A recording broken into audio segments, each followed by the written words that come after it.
ਕਹਿੰਦੇ ਆ ਕਿ ਮਹਾਰਾਜਾ ਰਣਜੀਤ ਸਿੰਘ ਨੇ ਜਿੰਨਾ ਚਿਰ ਤਾਂ ਰਾਜ ਕੀਤਾ 40 ਸਾਲ ਕੀਤਾ, ਪਰ 10 ਸਾਲ ਉਹਨਾਂ ਦੀ ਮੜੀ ਰਾਜ ਕਰਦੀ ਰਹੀ ਕਿ ਅੰਗਰੇਜ਼ ਉਹਨਾਂ ਦੇ ਡਰ ਕਾਰਨ ਅੰਦਰ ਆਏ ਨਹੀਂ। ਇਹ ਉਹਨਾਂ ਦੀ ਬੜੀ ਤਗੜੀ ਇੱਕ ਰਾਜਨੀਤਿਕ ਜਿਹੜੀ ਉਹਨਾਂ ਦੀ ਕੂਟਨੀਤੀ ਸੀਗੀ, ਜਿਹੜੀ ਉਹਨਾਂ ਨੇ ਕੀਤੀ ਸੀਗੀ ਇਹ ਸੰਧੀ। ਹਾਲਾਂਕਿ ਮਹਾਰਾਜਾ ਰਣਜੀਤ ਸਿੰਘ ਦਾ ਉਹਨਾਂ ਸਮਿਆਂ ਦੇ ਵਿੱਚ ਵੀ ਵਿਰੋਧ ਕੀਤਾ ਸੀ ਉਹਨਾਂ ਦੇ ਕਈ ਸਰਦਾਰਾਂ ਨੇ ਕਿ ਤੁਸੀਂ ਅੰਗਰੇਜ਼ਾਂ ਤੋਂ ਡਰ ਕੇ ਕਰ, ਪਰ ਨਹੀਂ, ਇਹਦੇ ਵਿੱਚ ਮਹਾਰਾਜਾ ਰਣਜੀਤ ਸਿੰਘ ਦੀ ਬੜੀ ਤਕੜੀ ਇੱਕ ਰਾਜਨੀਤਿਕ ਸੂਝ-ਬੂਝ ਸੀਗੀ ਕਿ ਉਹਨਾਂ ਨੂੰ ਇਹ ਚੀਜ਼ ਦਾ ਪਤਾ ਸੀਗਾ ਕਿ ਇਤਿਹਾਸ ਦੇ ਵਿੱਚ ਚਾਹੇ ਨਾਦਰ ਸ਼ਾਹ ਹੋਇਆ, ਚਾਹੇ ਅਹਿਮਦ ਸ਼ਾਹ ਅਬਦਾਲੀ ਹੋਇਆ, ਜਿੰਨੇ ਵੀ ਹਮਲੇ ਹੋਏ ਆ ਉਹ ਅਫਗਾਨਿਸਤਾਨ ਪਾਕਿਸਤਾਨ ਵਾਲ ਦੀ ਸਾਈਡ ਦਾਇਰਾ ਖੱਬਰ ਤੋਂ ਉਧਰੋਂ ਜਿੰਨੇ ਵੀ ਹਮਲਾਵਰ ਹੋਏ ਸੀਗੇ ਉਧਰੋਂ ਹੀ ਆਏ ਸੀ। ਦਿੱਲੀ ਵੱਲੋਂ ਕੋਈ ਵੀ ਹਮਲਾਵਰ ਜਾ ਕੇ ਕਦੀ ਵੀ ਹਮਲਾ ਨਹੀਂ ਕੀਤਾ। ਸੋ ਉਹਨਾਂ ਨੂੰ ਇਸ ਚੀਜ਼ ਦਾ ਪਤਾ ਸੀਗਾ। ਉਹਨਾਂ ਨੇ ਇੱਕ ਸਾਈਡ ਪਹਿਲਾਂ ਆਪਣੀ ਸੇਵ ਕਰ ਲਈ, ਇਹ ਸਾਈਡ ਆਪਣੀ ਸੇਵ ਕਰ ਲਈ ਵੀ ਇੱਧਰੋਂ ਅੰਗਰੇਜ਼ਾਂ ਦੇ ਨਾਲ ਉਹਨਾਂ ਨੂੰ ਕੋਈ ਖਤਰਾ ਨਹੀਂ ਸੀਗਾ ਜਦ ਤੱਕ ਉਹ ਜਿੰਦਾ ਰਹੇ। ਉਹਨਾਂ ਨੇ ਤੁਸੀਂ ਦੇਖ ਲਓ ਕਿੱਡੀ ਦੂਰ ਤੱਕ ਕਾਬਲ, ਕੰਧਾਰ, ਅਫਗਾਨਿਸਤਾਨ ਤੱਕ ਦੇ ਜਿਹੜੇ ਏਰੀਏ ਆ ਉੱਥੋਂ ਤੱਕ ਰਾਜ ਕੀਤਾ। ਕਿਉਂਕਿ ਜਿਹੜੀ ਸਿੱਖਾਂ ਦੀ ਅੱਜ ਕੱਲ੍ਹ ਜੋ ਰਾਜਨੀਤਿਕ ਸਥਿਤੀ ਆ ਉਹ ਖਿੰਡ ਪਿੰਡ ਚੁੱਕੀ ਆ, ਇੱਕ ਥਾਂ ਸਿਰ ਜੋੜ ਕੇ ਖੜਦੇ ਨਹੀਂਗੇ। ਤੁਸੀਂ ਵੀ ਦੇਖਿਆ ਹੋਣਾ ਜਿਹੜੀ ਮਰਜ਼ੀ ਜਗ੍ਹਾ ਤੇ ਚੱਲ ਜਾਓ ਹਰੇਕ ਦੀਆਂ ਧਿਰਾਂ ਵਾਧੂ ਆ। ਜੇ ਅੱਜ ਕੈਨੇਡਾ ਵਰਗੇ ਦੇਸ਼ ਸਾਡੀ ਗੱਲ ਕਰਦੇ ਆ ਨਾ ਸਿੱਖਾਂ ਦੀ, ਤਾਂ ਜਗਮੀਤ ਵਰਗੇ ਜਾਂ ਹੋਰ ਸਾਡੇ ਉੱਥੇ MP ਆ ਉਹਨਾਂ ਤੇ ਪ੍ਰੈਸ਼ਰਾਈਜ਼ ਕਰਦੇ ਆ, ਉਹ ਰਾਜਨੀਤੀ ਦਾ ਹੀ ਹਿੱਸਾ ਆ। ਮਹਾਰਾਜਾ ਰਣਜੀਤ ਸਿੰਘ ਨੂੰ ਨਾ ਸਾਰੇ ਵਰਲਡ ਦੇ ਵਿੱਚ ਨੰਬਰ 1 ਤੇ ਗਿਣਿਆ ਜਾਂਦਾ। ਉਸ ਤੋਂ ਬਾਅਦ ਨਪੋਲੀਅਨ ਦਾ ਨਾਮ ਆਉਂਦਾ ਹੁੰਦਾ ਜਿਹੜਾ ਫਰਾਂਸ ਦਾ ਸੀਗਾ। ਸਤਿ ਸ਼੍ਰੀ ਅਕਾਲ, ਪੰਜਾਬੀ ਰੇਡੀਓ USA ਵੇਖ ਰਹੇ ਹੋ ਤੁਸੀਂ। ਇਸ ਸਮੇਂ ਰੋਪੜ ਨਵਾਂ ਸ਼ਹਿਰ ਦੀ ਹੱਦ ਦੇ ਉੱਪਰ ਮੌਜੂਦ ਆ ਵਿਰਾਸਤੀ ਚੌਂਕੀ, ਉਹ ਵਿਰਾਸਤੀ ਚੌਂਕੀ ਜਿਹੜੀ ਕਿ ਇੱਕ ਤਰੀਕੇ ਦੇ ਨਾਲ ਛਾਉਣੀ ਖੜੀ ਕੀਤੀ ਜਾਂਦੀ ਹੈ ਮਹਾਰਾਜਾ ਰਣਜੀਤ ਸਿੰਘ ਹੁਣਾਂ ਦੇ ਵੱਲੋਂ। ਤੇ ਉਸ ਜਗ੍ਹਾ ਦੇ ਉੱਪਰ ਅੱਜ ਇੱਕ ਵਾਰ ਮੁੜ ਤੋਂ ਸੰਗਤਾਂ ਦਾ ਵੱਡਾ ਇਕੱਠ ਹੋਇਆ ਹੈ, ਮੋਰਚਾ ਜਿੱਤਿਆ ਗਿਆ ਹੈ। ਸਾਰੀ ਗੱਲਬਾਤ ਤੁਸੀਂ ਚੰਗੀ ਤਰ੍ਹਾਂ ਜਾਣਦੇ ਵੀ ਹੋ, ਪਹਿਲੀਆਂ ਵੀਡੀਓਜ਼ ਦੇ ਵਿੱਚ ਤੁਹਾਡੇ ਨਾਲ ਸਾਂਝ ਵੀ ਪਾਈ ਸੀ। ਤੇ ਆਪਾਂ ਗੱਲ ਨੂੰ ਅੱਗੇ ਤੋਰਦੇ ਹਾਂ। ਇਸ ਸਮੇਂ ਇਸ ਇਕੱਠ ਦੇ ਵਿੱਚ ਜਿੱਥੇ ਬਹੁਤ ਸਾਰੀਆਂ ਸੰਗਤਾਂ ਪਹੁੰਚੀਆਂ ਨੇ, ਉੱਥੇ ਹੀ ਬਾਈ ਮਨਦੀਪ ਸਿੰਘ ਹੁਣੀ ਵੀ ਪਹੁੰਚੇ ਨੇ। ਖਾਸ ਤੌਰ ਤੇ ਗੱਲਬਾਤ ਇਹਨਾਂ ਦੇ ਨਾਲ ਕਰਾਂਗੇ ਤੇ ਇਤਿਹਾਸ ਦੀ ਇੱਕ ਝਾਤ ਮਾਰਨ ਦੀ ਕੋਸ਼ਿਸ਼ ਕਰਾਂਗੇ ਕਿ ਕਿਵੇਂ ਕੂਟਨੀਤੀ ਹੁੰਦੀ ਸੀ, ਕਿਵੇਂ ਉਸ ਸਮੇਂ ਦੀ ਰਾਜਨੀਤੀ ਰਹਿੰਦੀ ਸੀ, ਕੀ ਇਸ ਜਗ੍ਹਾ ਦਾ ਵੱਡਾ ਮਹੱਤਵ ਹੈ। ਸਭ ਤੋਂ ਪਹਿਲਾਂ ਫਤਿਹ ਦੀ ਸਾਂਝ ਪਾਉਂਦੇ। ਵਾਹਿਗੁਰੂ ਜੀ ਕਾ ਖਾਲਸਾ, ਵਾਹਿਗੁਰੂ ਜੀ ਕਾ ਖਾਲਸਾ, ਵਾਹਿਗੁਰੂ ਜੀ ਕੀ ਫਤਿਹ। ਤੇ ਬਾਈ ਜਰਾ ਚਾਨਣਾ ਪਾਇਓ ਕਿ ਇਸ ਜਗ੍ਹਾ ਦੀ ਮਹੱਤਤਾ ਕੀ ਹੈ ਤੇ ਇਸ ਜਗ੍ਹਾ ਨੂੰ ਕਿਉਂ ਸਾਨੂੰ ਸਾਂਭ ਕੇ ਰੱਖਣਾ ਚਾਹੀਦਾ। ਬਾਈ ਪਹਿਲਾਂ ਤਾਂ ਸਾਰੀਆਂ ਸੰਗਤਾਂ ਜਿੱਥੇ ਬਹੁਤ ਪਹੁੰਚੀਆਂ ਉਹਨਾਂ ਦਾ ਬਹੁਤ ਬਹੁਤ ਧੰਨਵਾਦ ਆ, ਜਿੱਥੋਂ ਪਤਾ ਲੱਗਦਾ ਹੈ ਕਿ ਆਪਣੇ ਲੋਕਾਂ ਦੇ ਵਿੱਚ ਹਾਲੇ ਵੀ ਆਪਣੀਆਂ ਇਤਿਹਾਸਕ ਥਾਵਾਂ ਜਿਹੜੀ ਉਹਨਾਂ ਦੇ ਵਿੱਚ ਖਿੱਚ ਹਾਲੇ ਹੈਗੀ ਆ। ਬਾਕੀ ਜਿੱਥੇ ਅਸੀਂ ਖੜੇ ਆ ਇਹ ਸਰਕਾਰੀ ਖਾਲਸਾ ਦੀ ਚੌਂਕੀ ਆ, ਇਸ ਤੋਂ ਹੱਦ ਸ਼ੁਰੂ ਹੁੰਦੀ ਆ ਜਿਹੜੀ ਉਹਨਾਂ ਨੇ ਅੰਗਰੇਜ਼ਾਂ ਦੇ ਨਾਲ ਸੰਧੀ ਕੀਤੀ ਸੀ 1809 ਈਸਵੀ ਦੇ ਵਿੱਚ। ਇਹ ਉਹਨਾਂ ਦੀ ਬੜੀ ਤਗੜੀ ਇੱਕ ਰਾਜਨੀਤਿਕ ਜਿਹੜੀ ਉਹਨਾਂ ਦੀ ਕੂਟਨੀਤੀ ਸੀਗੀ, ਜਿਹੜੀ ਉਹਨਾਂ ਨੇ ਕੀਤੀ ਸੀਗੀ ਇਹ ਸੰਧੀ। ਹਾਲਾਂਕਿ ਮਹਾਰਾਜਾ ਰਣਜੀਤ ਸਿੰਘ ਦਾ ਉਹਨਾਂ ਸਮਿਆਂ ਦੇ ਵਿੱਚ ਵੀ ਵਿਰੋਧ ਕੀਤਾ ਸੀ ਉਹਨਾਂ ਦੇ ਕਈ ਸਰਦਾਰਾਂ ਨੇ ਕਿ ਤੁਸੀਂ ਅੰਗਰੇਜ਼ਾਂ ਤੋਂ ਡਰ ਕੇ ਕਰ ਲਈ, ਪਰ ਨਹੀਂ, ਇਹਦੇ ਵਿੱਚ ਮਹਾਰਾਜਾ ਰਣਜੀਤ ਸਿੰਘ ਦੀ ਬੜੀ ਤਗੜੀ ਇੱਕ ਰਾਜਨੀਤਿਕ ਸੂਝ-ਬੂਝ ਸੀਗੀ। ਕਿਉਂਕਿ ਜਿਹੜੀ ਇੱਥੇ ਆਪਾਂ ਚੌਂਕੀ ਤੇ ਖੜੇ ਆ, ਇਹਦੇ ਤੋਂ ਇੱਧਰ ਵਾਲਾ ਪਾਸਾ ਜਾਣੀ ਕਿ ਸਤਲੁਜ ਤੋਂ ਦਿੱਲੀ ਵੱਲ ਦਾ ਪਾਸਾ, ਜੇ ਮੈਂ ਸੌਖੇ ਸ਼ਬਦਾਂ ਸਮਝਾ ਦਾਂ ਤਾਂ ਇਹ ਅੰਗਰੇਜ਼ਾਂ ਨੂੰ ਚਲੇ ਗਿਆ।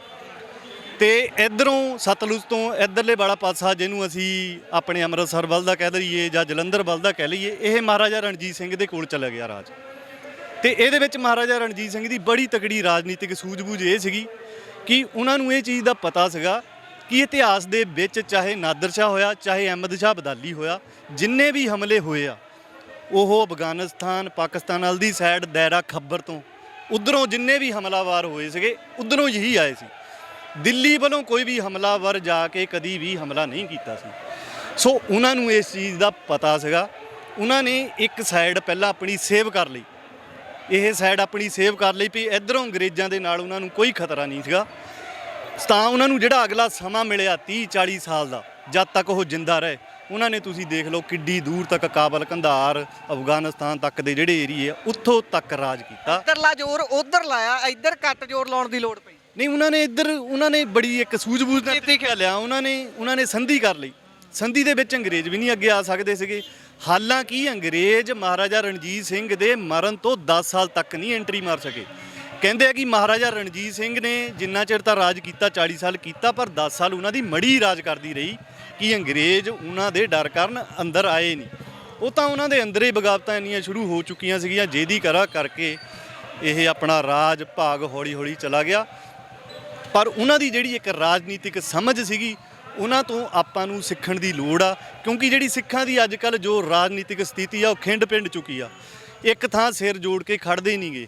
ਤੁਸੀਂ ਵੀ ਦੇਖਿਆ ਹੋਣਾ, ਜਿਹੜੀ ਮਰਜ਼ੀ ਜਗ੍ਹਾ ਤੇ ਚੱਲ ਜਾਓ ਹਰੇਕ ਦੀਆਂ ਧਿਰਾਂ ਵਾਧੂ ਆ। ਹਾਲਾਂਕਿ ਜਦੋਂ ਸਾਡੀ ਕੌਮ ਦੀ ਵੀ ਗੱਲ ਆਉਂਦੀ ਆ ਤਾਂ ਵੀ ਅਸੀਂ ਸਿਰ ਜੋੜ ਕੇ ਖੜਦੇ ਨਹੀਂਗੇ। ਆਪਣੇ ਲੋਕਾਂ ਦਾ ਇੱਦਾਂ ਹੋ ਗਿਆ ਕਿ ਰਾਜਨੀਤੀ ਵੱਲੋਂ ਸੋਚਦਾ ਹੀ ਨਹੀਂਗਾ ਕਿ ਰਾਜਨੀਤਿਕ ਚੀਜ਼ ਵੀ ਜ਼ਰੂਰੀ ਆ।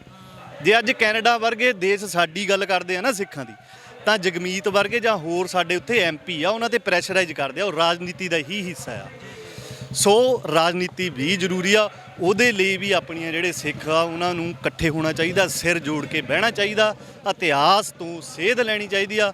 ਜੋ ਰਾਜਨੀਤਿਕ ਸੂਝ-ਬੂਝ ਮਹਾਰਾਜਾ ਰਣਜੀਤ ਸਿੰਘ ਤੋਂ ਸੀ, ਉਹਨਾਂ ਤੋਂ ਸਾਨੂੰ ਸਬਕ ਲੈਣ ਦੀ ਲੋੜ। ਹੁਣ ਗੱਲ ਬਾਈ ਆਉਂਦੀ ਆ ਵੀ ਇਸ ਜਗ੍ਹਾ ਦੀ ਚਰਚਾ ਹੋਣ ਲੱਗੀ, ਇਸ ਜਗ੍ਹਾ ਤੇ ਲੋਕ ਫੋਕਸਡ ਹੋਏ, ਲੋਕਾਂ ਨੂੰ ਪਤਾ ਲੱਗਾ ਇੰਟਰਨੈਟ ਦੇ ਜ਼ਰੀਏ, ਸੋਸ਼ਲ ਮੀਡੀਆ ਦੇ ਜ਼ਰੀਏ। ਤੇ ਹੁਣ ਸੋਸ਼ਲ ਮੀਡੀਆ ਨੂੰ ਨੱਥ ਪਾਉਣ ਦੇ ਲਈ ਵੀ ਸਰਕਾਰ ਇੱਕ ਬਿੱਲ ਤਿਆਰ ਕਰ ਰਹੀ ਆ। ਤੁਸੀਂ ਜਾਣਦੇ ਹੋਵੋਗੇ ਬ੍ਰੌਡਕਾਸਟਿੰਗ ਬਿੱਲ ਆ ਰਿਹਾ, ਤਿਆਰੀ ਕੀਤੀ ਜਾ ਰਹੀ ਹੈ, ਸੁਝਾਅ ਮੰਗੇ ਜਾ ਰਹੇ ਨੇ। ਅਗਲੇ ਸੈਸ਼ਨ ਤੱਕ ਉਹਨੂੰ ਆਖਰੀ ਸ਼ੋਅ ਦੇ ਦਿੱਤੀ ਜਾਊਗੀ ਤਕਰੀਬਨ। ਇਹ ਜਿਹੜਾ ਮਾਧਿਅਮ ਰਹਿ ਗਿਆ ਸੀ ਜਿੱਥੇ ਸਰਕਾਰ ਦਾ ਕਬਜ਼ਾ, ਜਾਂ ਫਿਰ ਕਹਿ ਲਓ ਵੀ ਉਹ ਨਾਦਰਸ਼ਾਹੀ ਫਰਮਾਨ ਜਿਹੜੇ ਜਾਰੀ ਹੁੰਦੇ ਨੇ, ਜਿਹੜੇ ਟੀਵੀ ਤੇ ਤਾਂ ਕਬਜ਼ਾ ਕਰ ਲਿਆ, ਹਰੇਕ ਚੈਨਲ ਇੱਕੋ ਹੀ ਬੋਲੀ ਬੋਲਦਾ, ਹਰੇਕ ਕੋਈ ਜਾਣਦਾ। ਹੁਣ ਸੋਸ਼ਲ ਮੀਡੀਆ ਜਿਹੜਾ ਉਹਨਾਂ ਦੇ ਪ੍ਰਭਾਵ ਹੇਠ ਨਹੀਂ ਆਉਂਦਾ ਸੀ, ਹੁਣ ਉਹਨੂੰ ਇਦਾਂ ਦੱਬਣ ਦੀ ਕੋਸ਼ਿਸ਼ ਕੀਤੀ ਜਾ ਰਹੀ ਆ। ਇਹ ਤਾਂ ਚਲੋ ਪੰਥ ਦਾ ਕੰਮ ਸੀ, ਇਹ ਕਿਸੇ ਨਾ ਕਿਸੇ ਤਰੀਕੇ ਹੋਣਾ ਸੀ।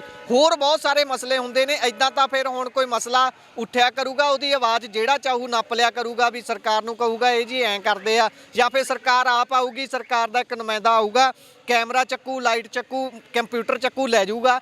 ਉਹ ਜਦੋਂ ਤੱਕ ਆਪ ਸੰਤੁਸ਼ਟ ਨਹੀਂ ਹੋਣਗੇ, ਜਾਂ ਉਹ ਜੇ ਨਾ ਵੀ ਚਾਹਣਗੇ, ਉਹ ਕੰਪਿਊਟਰ ਜਾਂ ਬਾਕੀ ਸਮਾਨ ਵਾਪਸ ਨਹੀਂ ਕਰਨਗੇ। ਇਹ ਹੁਣ ਇਧਰਲੇ ਪਾਸੇ ਨੂੰ ਕਬਜ਼ਾ ਕਰਨ ਦੀ ਤਿਆਰੀ ਕੀਤੀ ਜਾ ਰਹੀ ਹੈ। ਹੁਣ ਅਗਲੇ ਮੋਰਚੇ ਕਿਵੇਂ ਜਿੱਤੇ ਜਾਣਗੇ ਜੇ ਇੰਟਰਨੈਟ ਵਾਲੀ ਚੀਜ਼ ਨਿਰਾਰਦ ਹੋ ਜਾਂਦੀ ਹੈ? ਦੇਖੋ ਮੇਰਾ ਵੀਰ, ਇਹਨਾਂ ਸਾਰੀਆਂ ਚੀਜ਼ਾਂ ਤੇ ਹੀ ਲਗਾਮ ਲਗਾਉਣ ਲਈ ਤਾਂ ਸਰਕਾਰਾਂ ਇਦਾਂ ਦਾ ਸਾਰਾ ਕੁਝ ਕਰਦੀਆਂ ਹੁੰਦੀਆਂ, ਤੁਹਾਨੂੰ ਵੀ ਪਤਾ ਹੀ ਆ।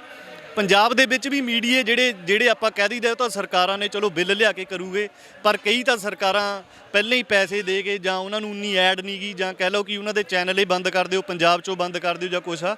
ਲਗਾਮ ਤਾਂ ਇਹ ਪਹਿਲਾਂ ਤੋਂ ਹੀ ਖਿੱਚੀ ਚੱਲੀ ਆ ਰਹੀ ਆ। ਜੇ ਇੰਡੀਆ ਦਾ ਮੀਡੀਆ 198 ਦੇਸ਼ਾਂ ਦੇ ਵਿੱਚੋਂ 164ਵੇਂ ਨੰਬਰ 'ਤੇ ਆ, ਕਿਸੇ ਗੱਲ ਕਰਕੇ ਦੁਨੀਆ ਨੇ ਸਾਰੇ ਸਰਵੇ ਕਰਕੇ ਗੱਲ ਕਹਿੰਦੇ ਆ। ਬਾਕੀ ਜਿਹੜੇ ਤੁਸੀਂ ਸੋਸ਼ਲ ਮੀਡੀਆ ਤੇ ਵੀ ਕਹਿੰਦੇ ਆ, ਇੱਥੇ ਵੀ ਤਾਂ ਆਲਰੇਡੀ ਲਗਾਮ ਲੱਗੀ ਹੋਈ ਆ। ਜਿਹੜਾ ਕੋਈ ਚੈਨਲ ਬੇਬਾਕ ਗੱਲ ਕਰਦਾ ਆ, ਜਿਹੜਾ ਲੋਕਾਂ ਦੀ ਗੱਲ ਕਰਦਾ ਆ ਜਾਂ ਆਜ਼ਾਦ ਗੱਲ ਕਰਦਾ ਆ, ਉਹਨੂੰ ਨੱਪ ਦਿੱਤਾ ਜਾਂਦਾ। ਉਹ ਤਾਂ ਪਹਿਲਾਂ ਤੋਂ ਹੀ ਨੱਪਿਆ ਜਾਂਦਾ ਸੀਗਾ। ਉਹ ਤਾਂ ਬਿੱਲ ਤਾਂ ਇੱਕ ਦਿਖਾਵਾ ਆ। ਆਲਰੇਡੀ ਤੁਸੀਂ ਦੇਖਿਆ ਹੋਣਾ ਪਿੱਛੇ ਜਿਹੇ ਜਦੋਂ ਆਪਣੇ ਕਿਸਾਨ ਅੰਦੋਲਨ ਸੀਗੇ, ਜਾਂ ਜਦੋਂ ਕੋਈ ਸਿੱਖ ਲਹਿਰ ਕੋਈ ਉੱਠਦੀ ਆ ਜਾਂ ਕੁਛ ਇੱਦਾਂ ਦੀਆਂ ਗੱਲਾਂ ਹੁੰਦੀਆਂ, ਬਹੁਤ ਸਾਰੇ ਚੈਨਲ ਸਰਕਾਰਾਂ ਬੰਦ ਕਰ ਦਿੰਦੀਆਂ ਆ, ਅਤੇ ਉਹੀ ਚੈਨਲਾਂ ਨੂੰ ਜ਼ਿਆਦਾ ਉਹ ਪੈਸੇ ਦਿੱਤੇ ਜਾਂਦੇ ਆ, ਜਾਂ ਕਹਿ ਲਓ ਕਿ ਪੈਸੇ ਨਾਲ ਖਰੀਦ ਲੈਂਦੇ ਆ, ਜਾਂ ਜਿਹੜਾ ਕੋਈ ਬੋਲਦਾ ਉਹਨੂੰ ਬੰਦ ਕਰ ਦਿੰਦੇ ਆ। ਤੁਹਾਨੂੰ ਪਤਾ ਤਾਂ ਹੈਗਾ ਹੀ ਹੈ ਨਾ, ਸਾਰਿਆਂ ਦੇ ਖਾਤੇ ਵਗੈਰਾ ਬੰਦ ਹੋਏ ਸੀਗੇ। ਸੋ ਬਿੱਲ ਦੇ ਵੀ ਜਿਹੜਾ ਤੁਸੀਂ ਗੱਲ ਕਰਦੇ ਆ, ਬਿੱਲ ਤਾਂ ਚਲੋ ਇੱਕ ਉਹਨਾਂ ਨੂੰ ਇੱਕ ਆਫੀਸ਼ੀਅਲ ਰਾਈਟ ਮਿਲ ਜੂਗਾ, ਹਾਂ ਬਈ ਕਿ ਆਹ ਬੰਦਾ ਦੇਸ਼ ਦੇ ਖਿਲਾਫ ਗੱਲ ਕਰ ਰਿਹਾ, ਉਹਨੂੰ ਹਰੇਕ ਚੀਜ਼ ਨੂੰ ਉਹਨੂੰ ਕਹਿ ਕੇ ਕੀ ਹੈ ਨਾ ਵੀ ਇਹ ਦੇਸ਼ ਦੇ ਖਿਲਾਫ ਆ ਨਾ, ਕੁਛ ਵੀ ਆ ਉਹਨੂੰ ਕਹਿ ਕੇ ਬੰਦ ਕੀਤਾ ਜਾ ਸਕਦਾ। ਪਰ ਜਿਹੜਾ ਇਹ ਚੈਨਲਾਂ ਦੀ ਆਜ਼ਾਦੀ ਆ ਜਾਂ ਸੋਸ਼ਲ ਮੀਡੀਆ 'ਤੇ ਆਜ਼ਾਦੀ ਆ, ਮੈਨੂੰ ਲੱਗਦਾ ਕਿ ਜੇ ਤੁਸੀਂ ਖੁੱਲ੍ਹ ਕੇ ਬੋਲਣ ਵਾਲੀ ਤਾਂ ਬਹੁਤ ਚਿਰ ਦੀ ਖਤਮ ਹੋ ਚੁੱਕੀ ਆ। ਤਾਂ ਜੇ ਤੁਸੀਂ ਬੋਲਦੇ ਆ ਤੁਹਾਡੇ 'ਤੇ ਪਰਚੇ ਹੁੰਦੇ ਆ, ਜਾਂ ਉਹ ਚੈਨਲ ਵਗੈਰਾ ਹੀ ਬੰਦ ਕਰ ਦਿੱਤੇ ਜਾਂਦੇ ਆ। ਬਥੇਰਿਆਂ ਦੇ ਅਕਾਊਂਟ ਬੰਦ ਹੋਏ ਸੀ, ਤੁਹਾਨੂੰ ਪਤਾ ਹੀ ਆ ਨਾ, YouTube, Facebook। ਤੁਸੀਂ ਹਿਸਟਰੀ ਦੀ ਪੜ੍ਹਾਈ ਕੀਤੀ ਹੈ ਤਾਂ ਤੁਸੀਂ ਕਈ ਵਾਰ MA ਕਈ ਦੱਸਦੇ ਹੋ, ਹੁਣ ਮੈਨੂੰ ਉਨੀ ਨੌਲੇਜ ਨਹੀਂ ਤੁਸੀਂ ਕਿਹੜੀ ਪੜ੍ਹਾਈ ਕੀਤੀ। ਪਰ ਕੀ ਮਹਾਰਾਜਾ ਰਣਜੀਤ ਸਿੰਘ ਵਾਂਗ ਆਪਾਂ ਤੁਲਨਾ ਤਾਂ ਨਹੀਂ ਕਰ ਸਕਦੇ, ਪਰ ਕੀ ਇਹੋ ਜਿਹੀ ਕੋਈ ਹੋਰ ਉਦਾਹਰਨ ਮਿਲਦੀ ਹੈ ਵੀ ਦੁਨੀਆ 'ਚ ਕਿਤੇ ਵੀ ਇਹੋ ਜਿਹਾ ਕੋਈ ਸ਼ਾਸਕ, ਇਹੋ ਜਿਹਾ ਰਾਜਾ ਮਹਾਰਾਜਾ ਹੋਇਆ ਜਿਹਨੇ ਇਹੋ ਜਿਹਾ ਸ਼ਾਸਨ ਚਲਾਇਆ ਵੀ ਦੁਨੀਆ ਮਿਸਾਲਾਂ ਦਿੰਦੀ ਹੈ? ਦੇਖੋ, ਮਹਾਰਾਜਾ ਰਣਜੀਤ ਸਿੰਘ ਨੂੰ ਨਾ ਸਾਰੇ ਵਰਲਡ ਦੇ ਵਿੱਚ ਨੰਬਰ 1 ਤੇ ਗਿਣਿਆ ਜਾਂਦਾ। ਉਸ ਤੋਂ ਬਾਅਦ ਨੈਪੋਲੀਅਨ ਦਾ ਨਾਮ ਆਉਂਦਾ ਹੁੰਦਾ, ਜਿਹੜਾ ਫਰਾਂਸ ਦਾ ਸੀਗਾ। ਤੇ ਮਹਾਰਾਜਾ ਰਣਜੀਤ ਸਿੰਘ ਦਾ ਰਾਜ ਸੀਗਾ, ਉਹ ਇੱਕ ਇਦਾਂ ਦਾ ਰਾਜ ਸੀਗਾ ਜਿਹਦੇ ਵਿੱਚ ਗੋਰੇ ਵੀ ਬਾਹਰੋਂ ਆ ਕੇ ਉਹਨਾਂ ਦੇ ਜੌਬ ਕਰਦੇ ਸੀ, ਨੌਕਰੀਆਂ ਕਰਦੇ ਸੀ। ਸੋ ਮਹਾਰਾਜਾ ਰਣਜੀਤ ਸਿੰਘ ਦੇ ਰਾਜ ਦਾ ਮੁਕਾਬਲਾ ਤਾਂ ਬਿਲਕੁਲ ਨਹੀਂ ਹੋ ਸਕਦਾ। ਪਰ ਸਾਡੀ ਕੌਮ ਜਿਹੜੀ ਆ ਇਕਜੁੱਟਤਾ ਦਿਖਾਵੇ, ਰਾਜਨੀਤੀ ਵੱਲੋਂ ਵੀ ਆਵੇ, ਧਾਰਮਿਕ ਮੁੱਦਿਆਂ 'ਤੇ ਵੀ ਆਵੇ, ਪਹਿਲਾਂ ਇੱਕ ਸਿਰ ਜੋੜ ਕੇ ਇਕੱਠੇ ਹੋਣ, ਫਿਰ ਇਹ ਚੀਜ਼ਾਂ ਸੋਚ ਸਕਦੇ ਆ। ਪਰ ਜੇ ਕਹਿ ਦਈਏ ਉੱਦਾਂ ਦਾ ਰਾਜ ਆਊਗਾ, ਮੈਨੂੰ ਲੱਗਦਾ ਇੰਨਾ ਸੌਖਾ ਨਹੀਂਗਾ, ਕਿਉਂਕਿ ਮਹਾਰਾਜਾ ਰਣਜੀਤ ਸਿੰਘ ਨੇ ਜੋ ਰਾਜ ਕਰ ਦਿੱਤਾ, ਜੋ ਉਦੋਂ ਸਾਡੀਆਂ ਮਿਸਲਾਂ ਸੀਗੀਆਂ, ਜੋ ਉਹਨਾਂ ਦੀ ਆਪਸੀ ਏਕਤਾ ਸੀਗੀ, ਜਿਨ੍ਹਾਂ ਦੇ ਨਾਲ ਉਹਨਾਂ ਨੇ ਕਿਸ ਤਰ੍ਹਾਂ ਹੌਲੀ ਹੌਲੀ ਮਿਸਲਾਂ ਨੇ ਇਕੱਠੇ ਹੋ ਕੇ ਇੱਕ ਐਡਾ ਵੱਡਾ ਰਾਜ ਕਾਇਮ ਕੀਤਾ, ਅਤੇ ਉਹਨੂੰ ਇੰਨੇ ਸਾਲ ਚਲਾਇਆ। ਅਤੇ ਉਹ ਵੀ ਸਿੱਖ ਬਹੁਤ ਘੱਟ ਗਿਣਤੀ ਕੌਮ ਸੀਗੀ ਉਹਨਾਂ ਟਾਈਮਾਂ ਦੇ ਵਿੱਚ, ਜਦ ਕਿ ਮੁਸਲਿਮ ਤੇ ਹਿੰਦੂ ਜ਼ਿਆਦਾ ਸੀਗੇ, ਫਿਰ ਵੀ ਉਹਨਾਂ ਨੇ ਇੰਨਾ ਸਾਲ ਆਪਣਾ ਰਾਜ ਕਾਇਮ ਰੱਖਿਆ। ਇਹ ਕੋਈ ਛੋਟੀ ਮੋਟੀ ਗੱਲ ਨਹੀਂ ਗੀ। ਤੇ ਅੱਜ ਦੇ ਸਮੇਂ ਦੇ ਵਿੱਚ ਜੇ ਉੱਦਾਂ ਦੀ ਉਦਾਹਰਣ ਮਿਲਣੀ, ਮੈਂ ਨਾਮੁਮਕਿਨ ਨਹੀਂ ਕਹਿੰਦਾ ਉਹਨਾਂ, ਪਰ ਮੁਸ਼ਕਲ ਜ਼ਰੂਰ ਹੈ। ਬਹੁਤ ਬਹੁਤ ਧੰਨਵਾਦ ਮਨਦੀਪ ਭਾਈ। ਫਤਿਹ ਬੁਲਾ ਦਿਓ ਇੱਕ ਵਾਰੀ। ਵਾਹਿਗੁਰੂ ਜੀ ਕਾ ਖਾਲਸਾ, ਵਾਹਿਗੁਰੂ ਜੀ ਕੀ ਫਤਿਹ। ਸੋ ਇਹ ਸਨ ਸਾਡੇ ਨਾਲ ਬਾਈ ਮਨਦੀਪ ਸਿੰਘ ਹੁਣੀ, ਜਿਨ੍ਹਾਂ ਨੇ ਚਾਨਣਾ ਪਾਇਆ ਕਿ ਕਿਹੋ ਜਿਹਾ ਸੀ ਮਹਾਰਾਜਾ ਰਣਜੀਤ ਸਿੰਘ ਦੇ ਸਮੇਂ ਦਾ ਰਾਜ ਤੇ ਇਸ ਜਗ੍ਹਾ ਦੀ ਕੀ ਮਹਾਨਤਾ ਹੈ, ਕੀ ਇਸ ਦਾ ਇਤਿਹਾਸ ਹੈ। ਜੁੜੇ ਰਹੋ ਪੰਜਾਬੀ ਰੇਡੀਓ USA ਦੇ ਨਾਲ। ਮੁੜ ਤੋਂ ਤੁਹਾਡੇ ਨਾਲ ਜੁੜਾਂਗੇ। ਧੰਨਵਾਦ, ਸਤਿ ਸ਼੍ਰੀ ਅਕਾਲ।